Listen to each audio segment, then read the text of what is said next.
Bonjour tout le monde, nous sommes le lundi 16 août 2021. Aujourd'hui, on va finir les analyses que l'on avait commencées avant-hier. On va donc aller voir le Tezos, le Litecoin, le Polkadot, XMR on l'avait fait. Donc on va aller voir également IGLD, SNX, Ocean et UOS. Donc ce sont des tokens qui font partie de ce portefeuille fictif que je fais avec vous depuis novembre. Et ce portefeuille fictif qui avait un investissement de départ de 10 000 euros se retrouve aujourd'hui à 26 000 euros et donc 16 000 euros de gain. Concernant la map, le Bitcoin s'établit à 47 200 $, l'Ether lui sur son niveau des 3200, quasiment 3300 $. Les performances sur une semaine sont très impressionnantes, notamment sur Cardano. Vous le savez, généralement le Bitcoin monte en premier, ensuite l'Ether suit et les altcoins suivent par la suite. Et d'ailleurs, c'est assez visible ici directement puisqu'on observe que le Bitcoin est seulement à 8% cette dernière semaine puisqu'il a performé au préalable et que nous avons par exemple un Cardano à 48%, un XRP à 56% et regardez 38% pour le Dogecoin, Polkadot 22%, Solana 57% sur une semaine. Donc vous voyez, cette théorie de dire que le Bitcoin monte tout seul dans un premier temps et que les autres suivent se vérifie encore une fois cette fois-ci. Et je vais d'ailleurs profiter de cette transition pour vous montrer l'altcoin dominance. Et en effet, comme je le disais, le Bitcoin est monté dans un premier temps et les altcoins ont performé par la suite, regardez, lors de cette énorme bougie verte que l'on visualise à cet endroit-là, qui représente donc le cours des altcoins par rapport au Bitcoin sur la semaine du dimanche 8 au dimanche 15. Donc c'était... Et pendant cette période, les altcoins ont pris en moyenne par rapport au Bitcoin 14%. Et si on s'amuse à regarder donc ici à droite le cours du Bitcoin et à gauche l'altcoin dominance, regardez, on va se mettre sur le début du bull run du Bitcoin. On va dire en tout cas de cette petite reprise qu'on est en train de vivre. Je dis bull run, c'est un grand mot. Ici nous étions le 12 juillet. Voilà, le 19 juillet, voilà, c'était cette semaine que le Bitcoin a commencé à se reprendre. Regardez à gauche sur quel niveau on se présente. On se présente sur des bougies rouges, en tout cas sur l'altcoin dominance. On n'était même pas revenu chercher la trendline que l'on visualise en blanc, que je vous remontrerai sur un graphique dézoomé juste après. Vous voyez? Donc à ce moment-là, pendant cette poussée, alors que le Bitcoin, lui, était en train de prendre de la valeur, c'est-à-dire que sur 2 semaines, il a quand même pris ici, regardez de mèche à mèche, 43%. Donc ce qui veut dire que son prix est passé de 28 000, ici sur cette mèche basse, donc 29 600, à, regardez sur le sommet, 42 300 $. Donc pendant cette période, le Bitcoin montait, et en effet on avait une altcoin dominance, regardez pendant ces 2 semaines-là, qui perdait de la valeur. Donc le Bitcoin montait en solitaire. En solitaire, vraiment. Les altcoins ne faisaient rien, ne prenaient pas de la valeur par rapport au dollar. C'est seulement après, donc une fois que la machine est lancée, que le Bitcoin établit ici un nouveau sommet par rapport à ce point-ci, vous voyez. Eh bien, c'est à ce moment-là que l'altcoin dominance a touché un point pivot finalement avec le retour de cette trendline, que comme je disais, je dézoomerai après pour que vous puissiez la visualiser pour ceux qui ne la connaissent pas, je la passe sur la chaîne depuis un moment. Regardez, l'altcoin dominance se stabilise pour enfin avoir une grosse poussée.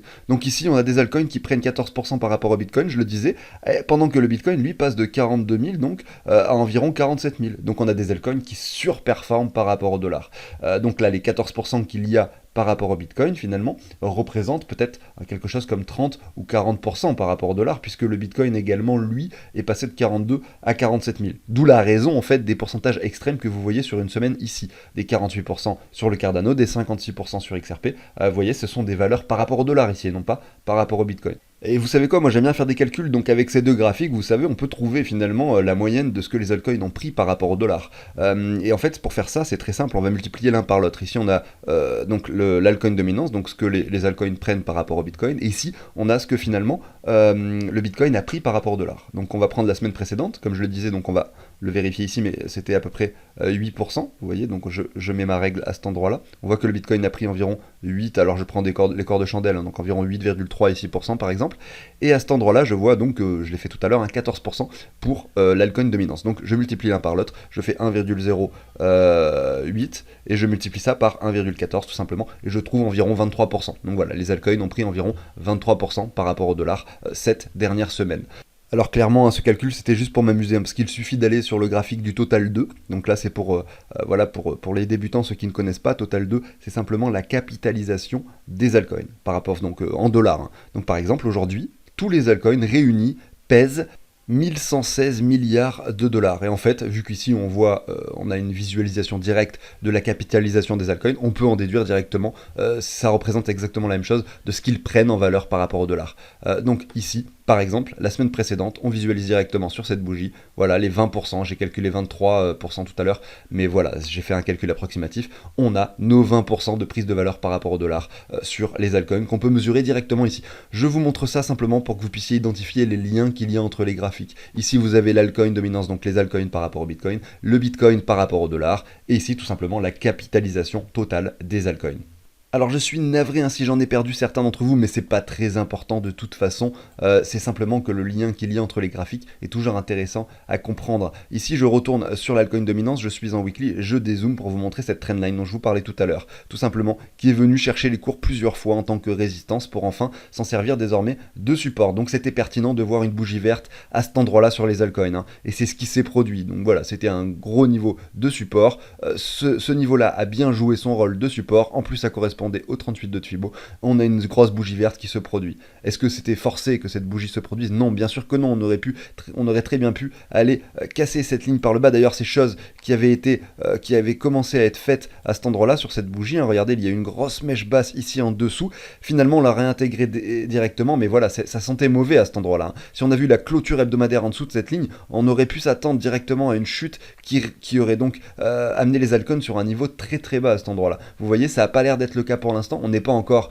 sûr que ça ne va pas se produire, hein, parce qu'on pourrait très bien imaginer un M qui se produit de cette façon-ci, mais voilà, tant qu'on reste dans ce niveau-là, on ne sera sûr de rien. Si on casse ce niveau précédent, qu'on fait un nouveau sommet, effectivement, là on aura un signal très très fort sur les altcoins, avec pourquoi pas quelque chose d'explosif, hein, qui sait, si on vient casser en plus donc ce sommet-ci précédent de 2018, peut-être qu'on aura une session avec une alt season extrêmement bullish.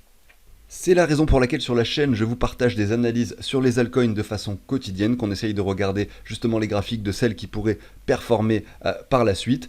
D'ailleurs, si le contenu vous plaît, n'hésitez pas à vous abonner, à activer la petite cloche pour ne pas manquer les émissions quotidiennes. Moi, je vous passe l'introduction et les analyses des altcoins juste après.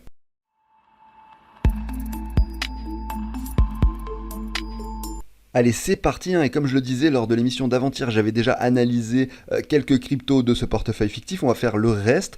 Et donc sur les 10 000 euros de départ, il en reste 1675 seulement à investir, le reste a déjà été investi par palier, hein, en fonction de ce que l'on voulait, hein. Il y a toute une stratégie qui a été élaborée, je vous invite à voir l'émission effectivement d'avant-hier qui en parle plus en détail. Et afin de suivre tous les investissements de ce portefeuille fictif et également mon portefeuille personnel, j'ai créé ce tableau au préalable, bien avant de faire la chaîne, que ensuite j'ai pu mettre en partage avec vous. Vous pouvez maintenant l'obtenir, il permet de récupérer le prix des crypto-monnaies en temps réel, vous avez juste à entrer le nom d'une crypto ici et automatiquement son prix vient s'afficher. Regardez, j'ai mis AVE, vous allez mettre toutes vos cryptos à cet endroit-là, tout simplement. Donc là, ça charge encore, hein, des fois c'est un petit peu plus long, mais voilà, son prix s'affiche en dollars et en euros. Ici, vous allez mettre toutes vos cryptos à cet endroit-là, vous allez pouvoir dire ce que vous possédez de chacune d'entre elles sur un autre onglet, et derrière, vous allez connaître exactement, tout simplement, la possession en dollars, en euros et le pourcentage que ça représente par rapport à votre portefeuille.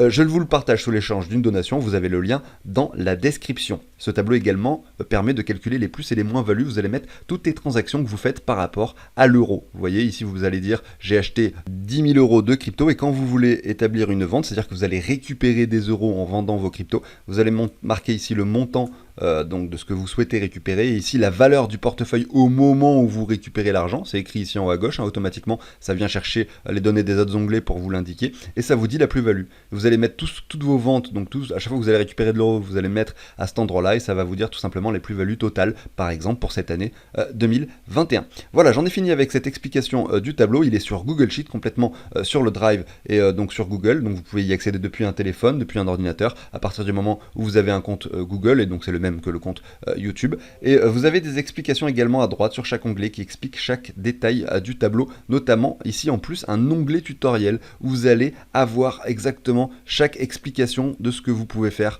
sur ce tableau avec mon mail au cas où si vous avez des problèmes. Je suis là pour les résoudre, je peux même prendre la main sur votre tableau, donc ne vous inquiétez pas, hein. Je suis là jusqu'à ce que tout fonctionne sur votre ordinateur. Allez, on débute ici avec le Tezos, donc XTZ par rapport au Bitcoin. Je suis ici en weekly, donc on a un graphique qui a débuté ici en août 2019. En tout cas, je suis sur la plateforme Coinbase. On a une trendline que l'on peut se tracer comme ceci. On ira voir par la suite son cours par rapport au dollar. Mais ici, je suis par rapport au Bitcoin. On voit qu'il avait établi des sommets par rapport à ce dernier entre le mois de février 2020 et le mois d'août 2020. On avait finalement une limite haute qu'on n'arrivait pas à dépasser. Derrière, le Bitcoin est monté en solitaire. Et donc, sur ce graphique, on visualise un Tezos XTZ qui a perdu beaucoup de valeur par rapport au Bitcoin. Il s'est pas repris. Il n'a pas dépassé ses anciens sommets, comme c'était le cas sur IGLD ou plein d'autres cryptos. Donc, il a encore un retard latent que l'on visualise ici. Est-ce que par la suite, justement, il va se reprendre? C'est la question qu'on se pose, on est sûr de rien. Malgré tout, on arrive à visualiser une latéralisation avec un point bas qui a été atteint sur le RSI au niveau de la survente, avec un cours qui finalement commence à se reprendre, à latéraliser. On avait une jolie tendance baissière ici qui était très très violente. On l'a cassé très très rapidement par le haut. On a formé un W par la suite. Regardez à cet endroit-là. On a formé un W qui s'est confirmé. On revient tester des niveaux bas. Donc les niveaux actuels, selon moi, sont pertinent, même si regardez cette ligne et cette trendline baissière semblent cassées par le bas, mais vous voyez on est quand même sur des niveaux, je pense, très intéressants quand on le regarde ici par rapport au Bitcoin. Et de plus, si on reprend toute cette baisse ici, vous voyez le point donc que j'ai tracé tout à l'heure grâce à cette trendline conflue finalement avec la zone de rechargement entre les 78,6 et les 61,8. Donc un marché qui pourrait se reprendre avec une petite poussée au moins jusqu'à ce point-là serait pertinent. Pour les personnes qui arrivent, qui achètent du Tezos sur ces niveaux-là, sur les points actuels, je pense qu'il y aurait un très très joli point de revente, en tout cas pour une première vente à cet endroit-là, qui pourrait tout simplement permettre de récupérer son investissement et de sécuriser son argent. Si jamais on était amené à y aller, évidemment on est sûr de rien, mais en tout cas voilà, sur le portefeuille fictif, il y a déjà de nombreux achats qui se sont déclenchés pendant cette période de latéralisation. Même les 4 achats que l'on voulait faire se sont déclenchés sur le portefeuille fictif. Donc si jamais quelque chose, si le Bitcoin continue à monter et que effectivement le Tezos prend de la valeur par rapport au Bitcoin et que l'on vient sur ce point-là, je pense que en tout cas on commencera à déclencher des ventes sur ce portefeuille fictif, sur cet actif qui est donc le Tezos. On va aller le voir désormais par rapport au dollar, donc on va se mettre sur ce graphique. Alors je viens d'essayer en off plusieurs graphiques, mais il n'y a jamais vraiment beaucoup d'historique.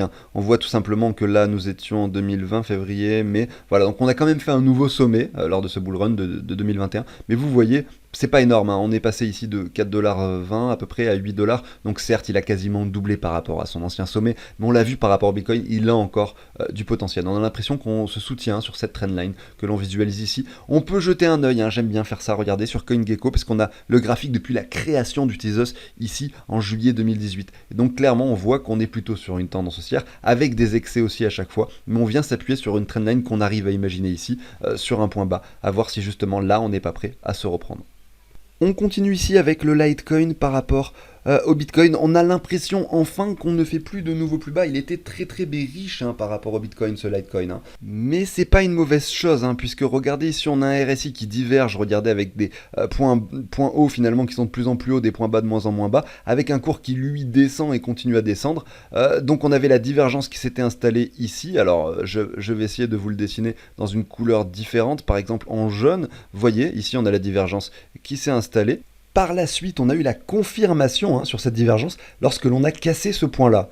Et ce point-là, finalement, c'est également la matérialisation de la cassure de la trendline. Ensuite, on revient chercher un point bas. Cette fois-ci, on a l'impression qu'on ne fait pas de nouveau plus bas. Est-ce que ça va vraiment rester comme ça? C'est la question qu'on se pose. En tout cas, maintenant qu'on a notre divergence qui est confirmée, qu'on a notre localisation qui est très intéressante, il ne nous manque plus que la structure. Donc si demain, le Litecoin vient casser ce point-là, peut-être qu'on aura déjà à ce moment-là un Litecoin aux alentours des 300-400$, certes, mais en tout cas, si on vient casser ce point-là, on aura un niveau très bullish pour la suite. Alors, il est peut-être très intéressant de commencer à acheter une petite partie de ce que l'on souhaite ici, puisque là, on est sur des niveaux quand même qui sont vachement plus bas actuellement, et donc les performances pourraient être beaucoup plus intéressantes si jamais ce dernier était amené à performer par la suite. Voilà mon avis en tout cas sur le Litecoin, donc tous les achats ont été déclenchés pour le portefeuille fictif. On va aller voir son cours par rapport au dollar, qui également est plutôt propre, c'est-à-dire qu'on avait cette matérialisation de W très longue durée qui s'était formée avec le retest à cet endroit-là et là enfin des bougies vertes. Cette poussée reste précoce, on pourrait s'attendre à un W qui se forme. Donc pour un investisseur, l'achat du Litecoin aux alentours des 150$, je le fais approximativement, vous pouvez vous mettre tout simplement un Fibo ici, aller sur un graphique plus court terme, vous mettre un Fibo, essayez d'imaginer la zone de rechargement approximativement entre les 137 ici et les 120$ à vue d'œil. J'enchaîne avec le DOT de Polkadot qui est une crypto-monnaie assez récente. On voit que depuis sa création, donc là je suis en weekly par rapport au Bitcoin, on a fait des nouveaux sommets à chaque fois. et que malgré ce crash récent, on ne fait pas de plus bas, donc on peut sans problème imaginer un DOT qui se reprendrait, qui continuerait sur sa lancée et sa trendline haussière, hein, ce canal haussier que l'on visualise clairement comme ceci, regardez, que l'on peut se tracer comme cela. Donc voilà, c'est une affaire à suivre. En plus de ça, regardez, lors de ce crash récent par rapport au Bitcoin, on est revenu tester la zone de rechargement, on est entré à l'intérieur, on a l'impression qu'il y a un V-bottom qui s'installe, donc il va falloir peut-être être un petit peu plus patient, hein, ici, mais pourquoi pas imaginer enfin un nouveau sommet, puisque en tout cas c'est la tendance qui est clairement dessinée ici. Si on le regarde un petit peu par rapport au dollar pour voir ce qu'il se passe, on observe ici également un joli retracement, une petite reprise qui est en train de se produire. Regardez, on est revenu pareil de la même façon sur les 78,6. La poussée qui est en train de se produire qui selon moi reste précoce, puisque regardez, on fait des plus bas à chaque fois ici pour enfin se reprendre de façon assez agressive, hein. Donc c'est comme sur toutes les cryptos, selon moi, il y a un petit retracement qui devrait se produire avant les poussées supplémentaires pour pourquoi pas aller chercher les anciens ATH sur les cryptos de façon généralisée, hein. Ici pour le Polkadot, je parle des 43 dollars environ. On a touché ici sur le point bas les 10 dollars. On se situe aux alentours des 24 dollars aujourd'hui. Si j'étais investisseur, j'attendrais plutôt un retour entre les 15 et 18 dollars, en tout cas pour mon premier palier. Voilà, si j'étais investisseur, comme je le dis, ça fait déjà un petit moment que je suis dans la partie et que j'ai déjà investi l'argent que je souhaitais, hein, pour ce bull run qu'on est en train de vivre, que l'on espère pas fini, tout en gardant de la liquidité pour acheter plus bas et toujours garder une petite partie en liquidité en euros au cas où si le marché devait redevenir un petit peu plus bearish. J'enchaîne du coup avec IGLD, donc ici par rapport au Bitcoin, donc ce token là qui a, on le sait, hein, énormément performé lorsqu'il est passé de 10 dollars à 200 dollars. D'ailleurs sur la chaîne on a pu l'analyser dans les temps puisque je l'ai créé en novembre et que c'était avant justement que cette poussée se produise.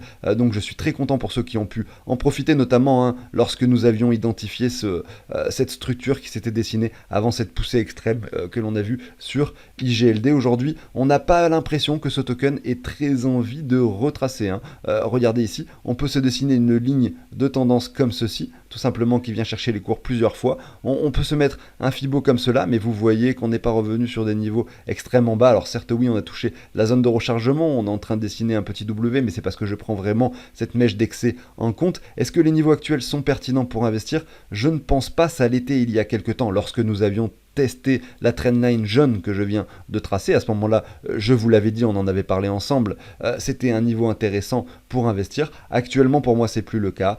Si j'étais investisseur, j'attendrais soit un retour sur cette ligne, soit, si ça n'arrive pas, hein, finalement, un nouveau sommet qui se dessinerait ici sur le cours, ou alors, pourquoi pas, attendre un nouveau sommet, également le prochain retracement pour l'investissement, voilà. Mais en tout cas, investir sur des bougies vertes comme celle-ci, après 3 semaines consécutives vertes, ça me semble assez dangereux, dans le sens où on pourrait très facilement revenir sur cette trendline par la suite pour former une structure un peu plus long terme. Enfin, voilà, j'aime bien investir sur des bougies rouges de façon générale, donc soit sur un retracement comme ceci, soit sur un retracement comme celui-ci, mais jamais en tout cas sur un sommet potentiel qu'on pourrait être en train d'identifier. Voilà, je continue du coup avec le SNX, ici donc Synthetix Network, projet de la finance décentralisée, un des premiers, hein, qui s'est très bien comporté, notamment en 2020. Regardez ici, le 17 août 2020, il avait touché un sommet par rapport au Bitcoin, en tout cas, avant de finalement retracer petit à petit, de former un triangle.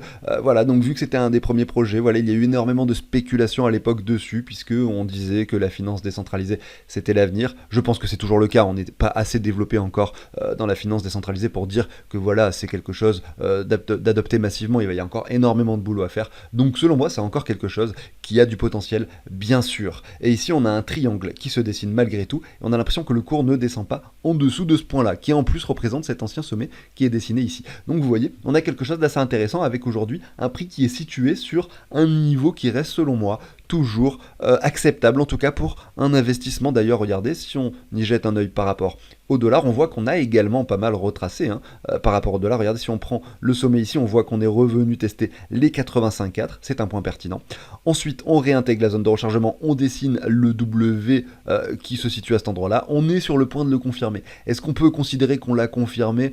Plus ou moins, hein, vous le voyez ici, on n'est pas sur quelque chose, voilà, on n'a pas non plus une confirmation franche et précise à cet endroit-là. On n'a pas non plus la divergence sur le RSI, mais bon, c'est pas grave, hein, des fois elles n'arrivent pas, ou alors des fois elles sont visibles sur des time frames plus courts. On va les voir par exemple en daily, hein, je ne sais pas si elle est représentée ou non, mais bon, c'est pas le cas. Vous voyez, on a à chaque fois le bottom qui est matérialisé par le bottom sur le RSI. Donc pas de divergence non plus, mais une structure qui est en train de se dessiner et la localisation qui est intéressante. Donc selon moi, pourquoi pas investir sur ce projet, pour spéculer en tout cas sur un avenir radieux. Voilà pour ça. Je continue avec Ocean, donc par rapport au Bitcoin. Ici je suis en weekly, on a un graphique finalement qui est similaire à celui de SNX avec un sommet qui a été atteint en 2020. Donc là je parle par rapport au Bitcoin, par rapport au dollar, ils ont sûrement et probablement fait des nouveaux sommets en 2021. Mais vous voyez, moi ce qui m'intéresse, c'est d'avoir des tokens plutôt que d'avoir du Bitcoin parce qu'ils vont performer et faire des meilleures performances que le Bitcoin. Sinon, autant ne prendre moins de risques et acheter du Bitcoin, parce que c'est moins risqué d'acheter du Bitcoin que des tokens comme ça qui ont des capitalisations moins importantes. Vous le comprenez bien. Ici, on a quand même une trendline baissière qui se dessine sur Ocean par rapport au Bitcoin. Il faudrait attendre de voir si on arrive à s'en affranchir hein, à cet endroit-là. Le point positif ici, c'est qu'on ne fait pas de nouveau sommet, donc on établit un double bottom. Donc il faudrait attendre de voir si on arrive justement à s'en affranchir pour pourquoi pas venir le retester par le bas, dessiner un W, une structure. On a la localisation, on a est-ce qu'on a une divergence? Pas vraiment, mais voilà, peu importe, on a un double bottom, donc c'est assez propre. Et derrière, voilà, si on arrive enfin à avoir quelque chose qui performe, on pourrait sans problème déjà dans un premier temps, excusez-moi pour ce trait, dans un premier temps revenir sur des niveaux intéressants. Regardez si je prends le Fibo qui reprend cette baisse ici aux alentours des 4700 Satoshi. Si on jette un œil au graphique par rapport au dollar, on observe directement cette perte de puissance qui a eu lieu ici hein, lors du sommet, notamment avec un RSI qui ne faisait pas de nouveau sommet et avec une divergence très très propre qui s'était installée. Derrière, le crash n'a pas pardonné, hein, effectivement. On est revenu sur des niveaux assez bas. Après avoir touché les 1,90$, on a touché les 32 centimes. Donc ça fait quand même une baisse assez conséquente. On se reprend à peine maintenant, mais comme sur la plupart des cryptos, je le répète, là on le voit, on fait des nouveaux plus bas en weekly. Et là on établit un nouveau, enfin un point haut, on va dire, sans avoir de retest. Il faudrait un petit retest, voilà, afin d'avoir une structure propre qui se dessine. Hein. Et si on parle un petit peu Fibonacci, on voit qu'on est bien sûr dans la zone de rechargement comme d'habitude, avec quelque chose qui, comme d'habitude, aime bien ce chiffre et ce niveau psychologique des 61 à 78,6 pour commencer une latéralisation. Ça ne veut pas dire à chaque fois que le cours va s'en servir pour grimper par la suite. On peut très bien finalement avoir la continuation baissière. Vous savez que les cours sont régis uniquement par l'offre et la demande. Et c'est pas parce que graphiquement on voit un point de support que le cours va réagir dessus comme un support.